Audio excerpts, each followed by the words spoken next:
Welcome to my channel today. I have a special guest with me, and we're going to talk about a multi-million-dollar collection.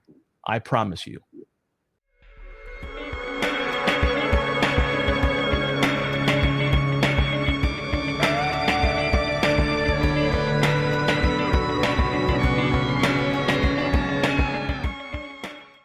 Welcome to the collective, and I have a special guest with me today. I want to introduce Reaper Tate, or Anthony. Say hello, Anthony. Hello, everyone.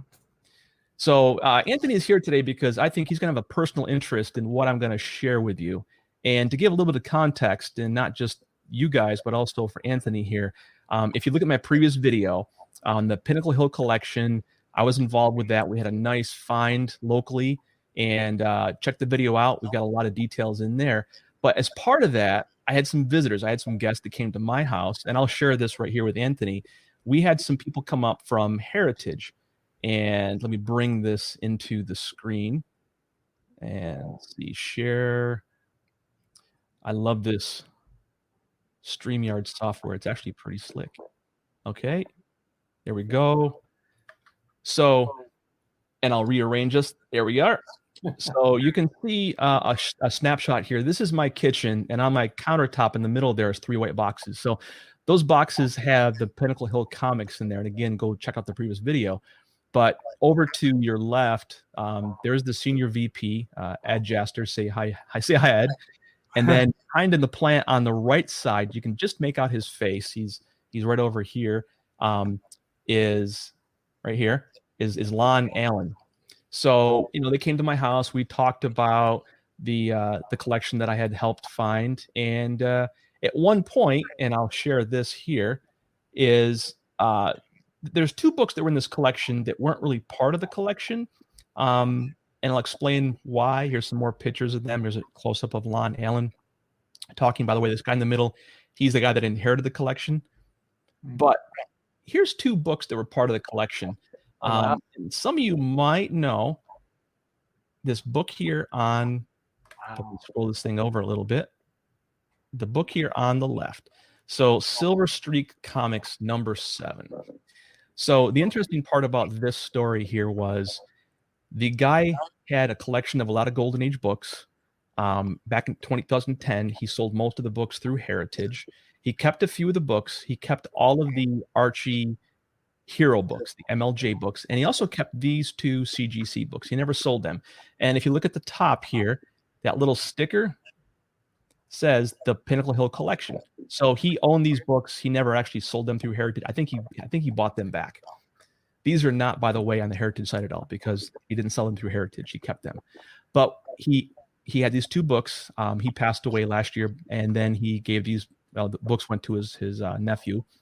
And when I saw these 2 books, I thought, well, this is weird. Why are these 2 books part of the collection? And then I figured he just wanted to hold on to them. Personally, I love this Daredevil Battles the Claw. On my list of top 5 Golden Age books to own, this is probably number 1 or 2. Now, number 2 or number 1, whichever way to look at it, happens to be this book. Wow. Now, you notice the similarity between that Silver Streak comic and this Weird Tales, which is Captain America 74. I just like that pre-code horror look and feel of the book. Yeah. So back to the Silver Streak comic, I'm sitting there talking to Ed and Lon, and I bring out these 2 books, and I said, you know, these 2 books were part of the collection. You know, we'll put them in, well, you know, this sale we're going to do with Heritage in September. I said, it's killing me. I want to keep this book. It is one of my best favorite Golden Age books. I said, but number 2 happens to be Captain America #74. And at that moment, Ed Jaster, he goes, we got a copy coming up for sale. Do you want it? And I said, well, yeah, I'd be interested. You know, when is this going on sale? And he goes, well, we can't really talk about it too much, but he goes, we have one coming up in June, and it is a 9.2. Oh my God. Right here. Look at that. So I said, that can't be. There is no 9.2 copy. So a little bit of history. I've been watching this book since probably the late 90s. I used to have an eBay monitor set up that would alert me anytime this book came up for sale on eBay since 1998, basically. And I've seen copies pop up here and there. It's always been not quite the right time. The price is a little steep. I've been looking at a 4 to a 5.0 copy for years, and the price has gone up, up, up. And I said the best known copy is a 7.5. I said there is no 9.2 copy. He goes, well, yes, there is. And I go, how? Where did this come from? He goes, well, let me tell you about this pedigree we just got in, the Promised Pedigree. Now, this was back at the end of April. So they said, we can't talk about this. Now everyone's talking about this pedigree. I can share some more details about it right now. So we started talking about the Promised Pedigree. And if you know anything about this, I know, Anthony, you said you haven't heard too much about it. I haven't. It's literally 5,000 Golden Age books, and the details are on the Heritage website. Two brothers own this collection. So back in 1945, they started buying these comics. And for the next 7-8 years, they collected Golden Age books. They amassed over 5,000, which is crazy because you think about how many titles were published a month. I think they had to buy roughly 200 comics a month to get 5,000 issues within this time period. So the one brother went to the Korean War. He got killed in battle. Before he left, he told his brother, I want you to promise if anything happens to me, I want you to keep the collection. So Ed and Lon said that was the impetus for the name of the collection. They said that was a great story. They wanted to call it the Promised Collection. So, of course, the other brother kept the collection, kept it in, safekeeping. They were somewhere out west. I was at that moment kind of dumbfounded when Ed was telling me this. I couldn't focus on it. One of those, Wyoming, wherever states, maybe Colorado-ish. But he said they kept it up in the attic. It was a cold area. The page quality is phenomenal on the books. And the brother passed away about a year ago. And the heirs came to Heritage and said, we want to sell these books through Heritage now. These are some of the best known copies, at least, from what Heritage has gotten through so far and processed with CGC, some of the best known copies out there. They talked about, not only the page quality, but also the cover gloss, just phenomenal. And if you think about it, 5,000 comics, compare this to, say, the Mile High Pedigree, which, depending upon who you talk to, Chuck's original story was there was roughly 22,000 comics in the Mile High Pedigree. Matt Nelson recorded it as 15,000 on the Pedigree site, which the difference may be due to how many copies have been graded and how many copies are still out there raw. I don't know for sure, but we're talking 15 to 20,000 copies in Mile High. This is in that ballpark. I mean, this is roughly 1/4 to potentially 1/3 the size, and the quality is up there. With what Heritage has given out so far, they put 274 issues onto their June signature auction. And if you go to their website now for the June auction, you can see the copies out there. They're all phenomenal. There's, I think, an 8.0 here or there, but there's 9.6s, 9.8s galore all over the place. And I think here's a comic that you'll find interesting, Anthony. We'll go up here. I'll share this one here with you. Oh, wow. Yeah. I mean, that's just unheard of. Yeah. So, and the reason why this one is a 9.8 is it's a double cover copy. So the interior is 9.6, exterior is a 9.8. Jeez. So, these brothers were ahead of their time. Right. Yeah. I mean, yeah. And, you'd think this collection would never come up in this era. I mean, the days of these Golden Age collections like this, appearing in the market. But I think the older brother passed away. I want to say Ed said he was 94. Mm-hmm. So, you get to that point where you've got guys that are really pushing it that can still technically still be out there that have these kind of collections. Like the Pinnacle Hill Collection that I just picked up recently to sell through Heritage. The guy was 92 when he passed away. And, he passed it on to his heirs, who then, approached me and local comic shop owner to help him sell it. But if you can have a guy out there right now who can live to be 100 plus that have this kind of collection, which blows your mind. I mean, not only that, but if you think about it, this is on the scale of what the Mile High Collection is. It's not 100, it's not 1,000, it's literally 5,000 comics. And, it was just, for the next 3 days, we talked about this collection on and off. And then I'm looking at my sad pile of books, which I thought was, which, is a phenomenal find. It's almost a pedigree. It's not a pedigree. It's a collection though, but it's pedigrees, type. I'm like, when Ed told me that, he's like, we got this 9.2 Captain America 74 we have coming in. It's like he said, here, hold my beer, because he wasn't truly impressed with what I had. And I kept thinking, why aren't these guys jumping for joy when these MLJ books that I've got, we have a complete MLJ collection in front of these guys. And they were like, yeah, this is kind of nice, whatever. It really puts things in perspective, Yeah. Some guys that, have such great collections, and they do. But then when you see something like this, what you just said, it's okay. Yeah. And it was funny too, because, Lon said, he found this collection. Now they get calls all the time. This is the 61st pedigree that CGC has acknowledged. Ed said, he goes, Lon's found more pedigrees than anyone else has found. But when you're a company like them, the collections find you. You're the big dog on the block, so people have to come to you to sell their stuff. So of course it's going to be kind of a natural flow, but they're so busy processing these kind of books that in one fell swoop, who knows when they originally got contacted about the Promised collection, but within a short time frame, I'm calling up about my collection. They get the Promised collection. I mean, they're just overwhelmed with this kind of stuff. And they also said, and to a smaller degree, the books that I was bringing to them, the Pinnacle Hill books, the MLJ books, they said the market has to absorb these books. We can't bring all of these books to market at one time because we're going to make these collectors go broke. So I think one of the reasons why you're seeing like 274 copies of this Promised Pedigree come out now, part of it is they can't flood the market. I mean, the market may not be able to support what it's capable of commanding price-wise for some of these books. I mean, I'm just looking at this the picture you have up there, Mike, the 9.8. I'm still in disbelief. Yeah. It's a golden age book, and especially that type of book. Black cover, right? Yeah.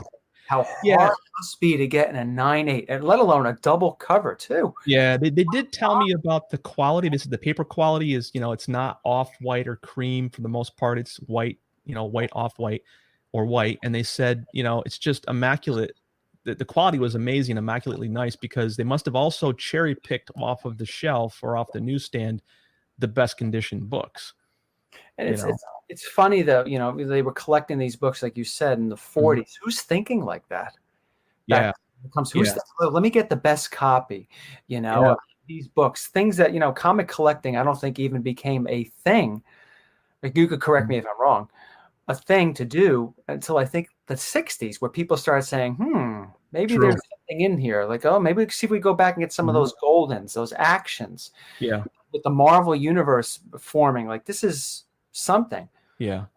It's one of those paradigms. If you think about it, what are the odds of a collection surviving like this to this date? Yeah. Well, the odds would have to be, you need someone who's very particular, very detail oriented, very conscious about the books, that would take very good care of the books. And that's exactly what happened. Yeah. It's not some random whoops by pure luck or coincidence we found these in the shed. That does happen. But in this case, all the conditions were met. And of course, you kind of stack the deck in the favor of this kind of collection surviving. But yeah, it just blows my mind. I mean, in the same conversation that same week, I was talking to Lon and Ed when they were visiting me.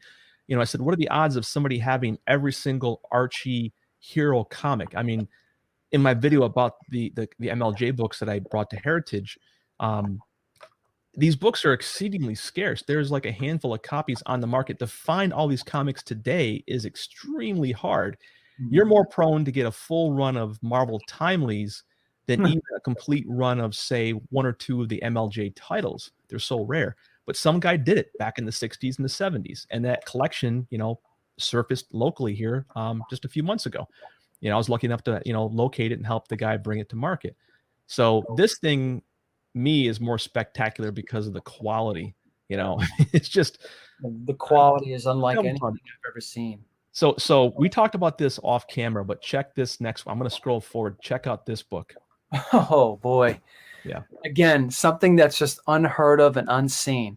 Yeah. Unbelievable. Look at the page quality. Yeah. I mean, I'm just, look how beautiful yellow is on here. This book, as I own a copy, but just how dirty it gets. Look how bright it is, and how it just comes now Lon and Ed, we talked about this on and off, and they were a little dodgy. Of course, they said, it's a little too soon, we can't talk about this yet, but it's been released. People are talking about it now. So I can share what they shared with me to some extent, but we talked about the value of this collection, and I'll share it with you off camera, but I will say it's going to get blown out of the water, even their expectations. So for example, I just looked. So as of the 5th of June, when we're recording this Detective Comics 140, you want to guess the current bid on this comic right now is? I couldn't even imagine. $130,000. Yeah, I was, thinking in my head, probably obscene. I haven't checked GPA. I'm sure you're not going to be bidding on this copy yourself, Anthony. No, probably not. No real bids. I haven't checked GPA. No, Mike, wait a minute though. Maybe I could sell my 3.5 restored and maybe put a little bit toward it. Yeah. So you can put some punishment bids down on it. I haven't checked, but I'm not sure. If it already exceeded the highest known sale for this copy of Detective Comics, but $130,000. I did a quick tabulation. So there's 274 Promised Pedigree books right now on the Heritage site for June. Roughly $1.3 million in bidding with a week and a half left to go. I did the math. So 274 issues is roughly 1/18 of the entire collection. Now let's assume that this is a level distribution. They're not like picking the best of the best, but there's going to be other big books coming up in the rest of the auctions, which is probably true. Heritage is very good at balancing their auctions out. So, there's some big boys in here, but there's also some smaller books. But let's assume they're all distributed equally. If the auction prices don't go up, which is not going to happen, there's going to be some fierce bidding at the final hour or so when these go to auction, and the live auction bidding, that is. But let's say, for argument's sake, nothing changes. 1.3 million times 18 is, I think, roughly 23 million. But in reality, I think these books are going to go up to probably the current auction, that is, they're going to go up to probably $2, maybe even $3 million. It's easy to conceivably say it's going to double where it is from today in the next 8, 9, 10 days. If you double that multiplied by 18, you're looking at 40 million, and then upwards of 54 million. So if this auction group that we have right now on the June signature auction goes for $3 million, which it may even exceed that, you're looking at 50 million plus for this collection. Now, years ago, somebody estimated what would be the true current market value of the Edgar Church Mile High collection. And the number they came up with was $50 million. Now, I'm sure if you do that again today, it's going to be more, but the Church collection had a lot of other books in there, a lot of humor books across all genres. There was lots of other comics, not just, the DCs and the Timelies and the big books, the Fawcett's. This is very focused on just the DCs and the Timelies. So I would argue, pound for pound, the per book value on this collection is going to be probably the biggest the market has ever seen and may ever see. Yeah. Which, we'll look back at this in the future and say this was a landmark collection, landmark find. I'm interested to know what else is in this collection. Yeah. So if you guys go out right now to the Heritage website, ha.com or heritagecomics.com, and just type in the word Promise and then search, you'll see all the books in the June auction come up. And there's bidding going on right now, and you can see that. And the best part is going to be when they go live on the 16th, I believe, of June. Watch that live bidding. It's going to be a firework display. So there's only, we said 274, 275 are out right now, correct? 274 books right now are in their June auction. I didn't look today to see if anything's coming up in their September auction. Okay. That was my next question to you. So when's the next time some of these are going to be released? You said there's only a fraction of these out right now, but when's the next batch come out? I would say they're going to probably come out again in September. Okay. As Ed told me, they have to kind of spread these books out over a period of time, because obviously if there's 2 or 3 big bidders on a single book, they want to maximize their profit. So you think it's a quarterly thing? Yeah. Okay. And that happens to some of these big collections. I mean, locally years ago, they purchased the Empire Comics collection, and that took them like 2 years to sell that collection. There were so many books, not high value books, but a lot of books and quantity wise. So they just kind of spread it out over many, many auctions. what a fantastic job that must be for any out there Yeah. that's a collector that has such a passion for some of Yeah. these books, to be able to go through these and set up the auctions and all the Sure. little things that sometimes we think about and sometimes we Mhm. don't think about. Must be truly a pleasure. Those guys Yeah. must really love their jobs. Yeah, I've known Lon and Ed for many, many years. I used to buy from them back in the 90s, and I haven't met them personally and had a long talk with them until recently. And I said, cry me a river, guys. You don't have my sympathy, because they were griping about their new building, of course, because they moved from that nice high rise to the airport location, which is more of like a warehouse than a nice, Oh, executive I building. was unaware of that. Yeah, they moved over to the airport for various reasons. One of them was, just they were up on the higher floors of the old building, and just lugging the stuff up and down the stairs was not the easiest thing. But now they have a better building, plus the cost was, much more affordable, I believe. Much more conducive to their kind of business too, with the warehouses and such. But I said, cry me a river, because when you have these kind of books, you get to play with every single day. I don't know what to say. I mean, I'm bringing you this fantastic Pinnacle Hill Collection right now. You're playing with this Promised Pedigree. Who knows what else you've got going in the background? We talked about all these other pedigree books when they were here. We talked about Mile High books, for a couple of days. And Ed made the comment. He goes, "I'll never retire." Why not? Why would you want to retire? Yeah, exactly. It's just like Yeah. my point. Why would you? I mean, it sounds Yeah. like such a fabulous.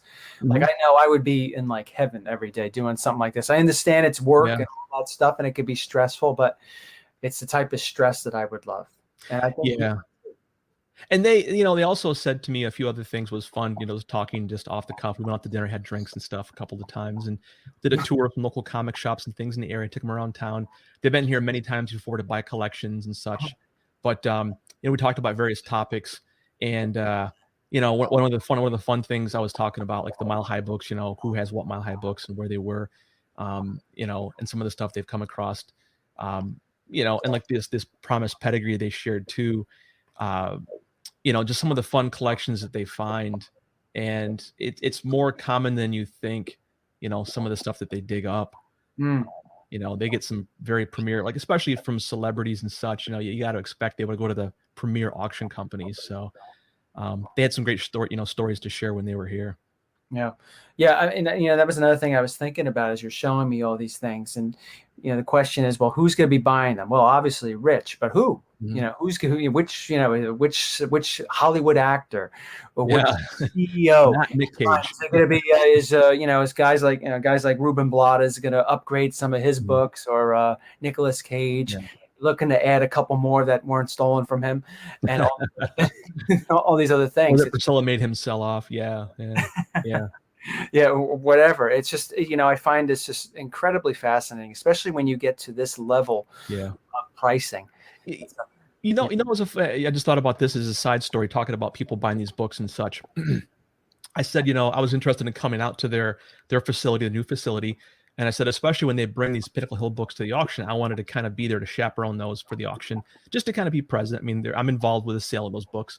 Mhm. And what they said to me? They said, nobody shows up for the live auctions anymore. They Hmm. go, because everyone wants to bid at home. They said we might have one or two guys in the audience, and live auctions are kind of dead, as Is far as that the live audience. is that the way it's been before COVID, though? Yeah, yeah. And I think it's because their live bid auction, or their live bid software, is so good, it's so responsive. There's no real advantage to being there in person. There's some small perks, you get the luxury of being there up front, but maybe you can bid just a little bit quicker. But they said no, we've really seen a diminishing on the live people that show up, to the point where they only have one or two people in the audience sometimes, Mm. which surprised me. Yeah, yeah, yeah. That I find that very interesting.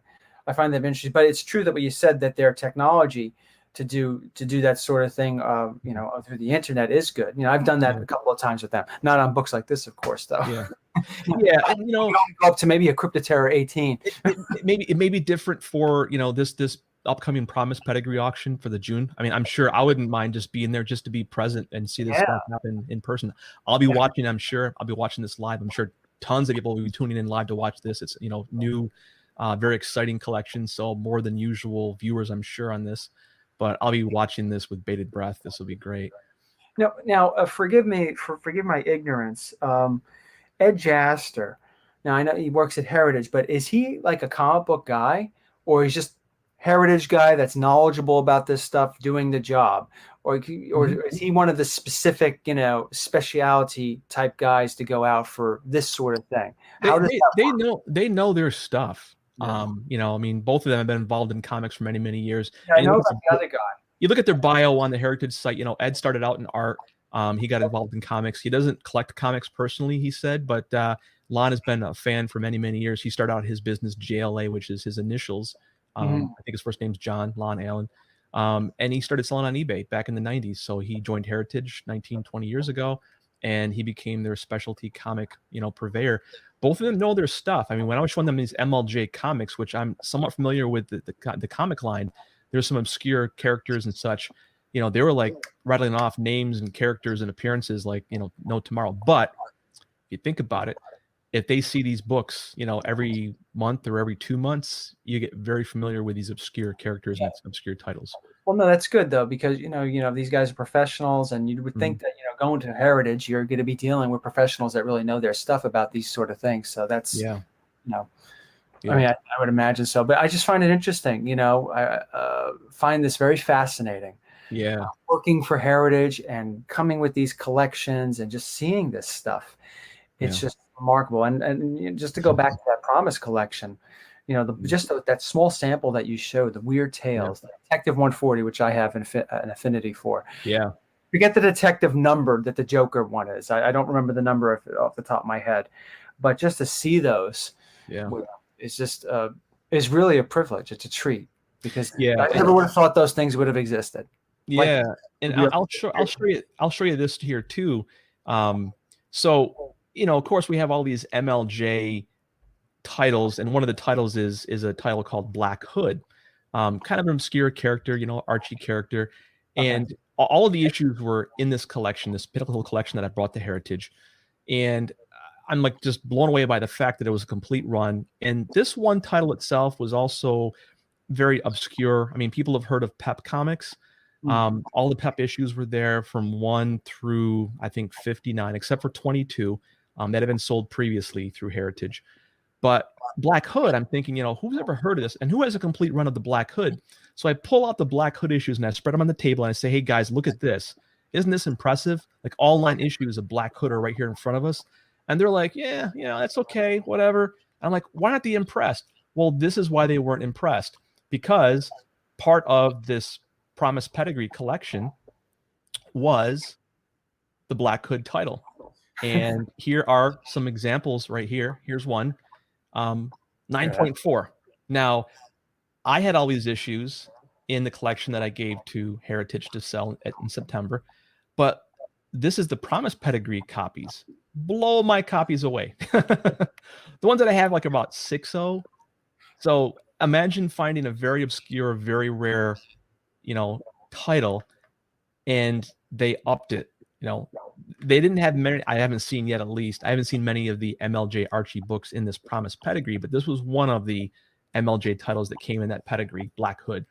Very obscure series, and they're all there. They're all super high grade. I think there's a 9.6. One of the issues is a 9.6, but here's 3 of them: 9.4, 9.4, and a 9.0.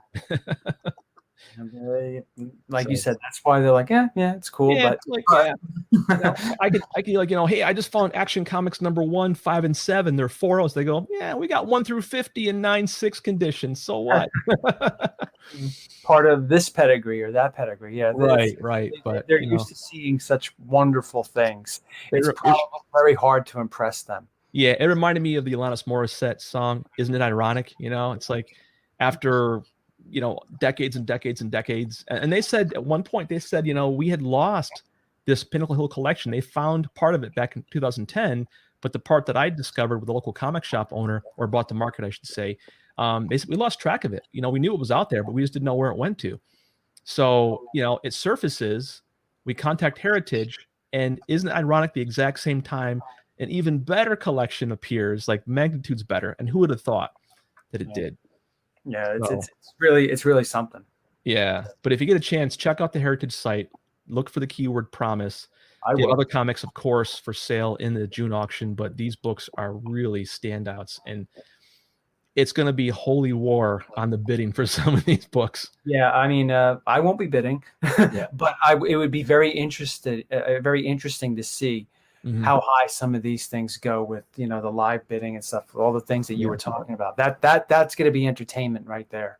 Yeah, I put it on the magnitude of, if you had a chance to go back in time and bid on a Mile High comic, this is your chance. Just to have a piece of that.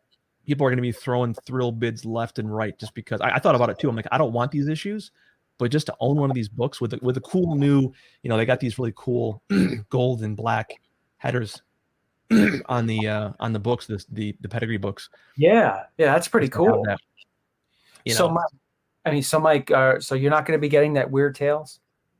No, I mean it's already. Well, I could bid on it. It's not too crazy. It's at $26,000 as of today on the 6th or the 5th of June. But yeah, I got other books I'm chasing. Yeah, when you were bringing that up earlier on, I like a Weird Tales I was hoping that one of those guys were saying, well, being that you're helping us, maybe we'll give you what you want. We have extra, but obviously, no. They said, well, we actually have this 9 too. I was like, okay, that's not going to happen. But yeah, I was kind of playing that game with that Silver Streak #7 that had the claw on the front cover. Yeah. It's kind of, alluding to, because the local comic shop owner, his name is Chet, and the current owner, the nephew, his name is Steve. So Chet and Steve were with us, and Lon and Ed were there too. And we're all talking about these MLJ books and the pedigree we had, or the collection that we had. And I said, we got these 2 other books that obviously the guy kept, the 2 ones in the CGC case, the Silver Streak 7 and the Startling Comics, I think #11. But I said, I'd love to have this book. I wish I could keep this book. I wish I owned this book. And none of them took the clue. And I'm like, okay, here it is. Yeah, they were probably in their head, yeah, okay, no. Because I guarantee you that book, when it comes to market, is going to just explode. I mean, relatively speaking, I could have bought it directly for much, much less. I could have bought it for GPA. And well, that book though, is that's not the first appearance of the claw, is it? No, it's just a very classic cover. And let me go back to that just again here so everyone can see that cover. But it's a classic cover. You'll see it on a lot of different sites and books and magazines. They usually, refer to this as one of the, great golden age covers. But it's still affordable. It's not too insanely expensive. A 6.0 copy, I would roughly estimate, price wise, is around $5,000 by GPA standards. Oh wow! Okay. In the current market, I can see that easily doubling. So I'm like, this is my last chance to get a book at this copy at reasonable prices, and there it goes. Yeah. Well, maybe if they watch this, they'll reconsider. No, I don't think so. No. But as far as this is not my collection. I helped bring this to Heritage. I was helping the guy that currently owns it, and if he would have said, "Hey, tell you what, I'm going to hold this back from Heritage. Do you want to make me an offer?" I would have considered it. But it's his collection, his decision. So I didn't want to interfere with that. But it was tough, man. It's tough when these kind of books that you've been jonesing for decades are right there in your hand. And I had the book for 3 or 4 weeks in my hand. I just was like, oh. To a lesser degree, to piggyback off of what you're saying, I helped my local comic book shop guy grade some of his books. Right. Wants to know another pair of eyes on it because we think alike, and sometimes we disagree. But anyway, he says, oh, he wanted me to grade all his Fantastic Fours, and I'm going to be grading his Journey into Mysteries now.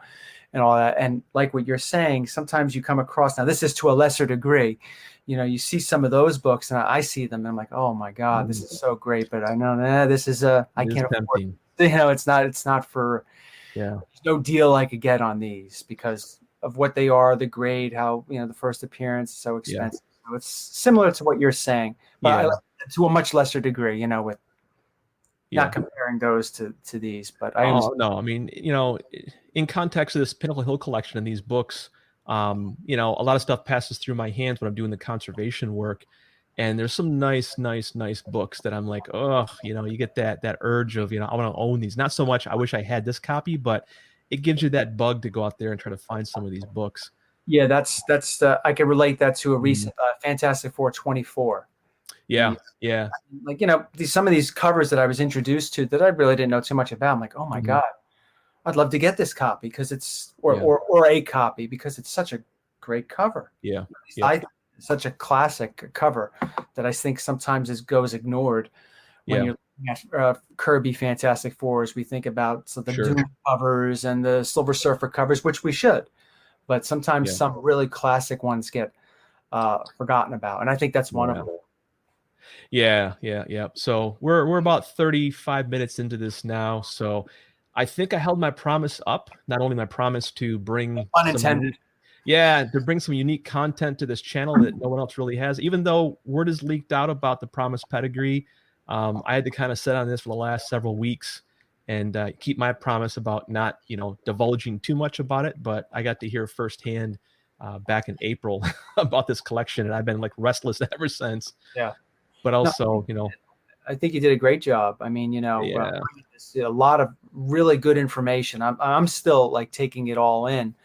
There's still more. I mean, that was kind of like the big stuff we talked about as far as this pedigree goes. And it's been a few weeks, but I'm thinking about this and I'm like, oh yeah, we talked about that too. And, little things. I'm sure they're going to talk more about it in the coming weeks and months when more of these books come onto the market for sale.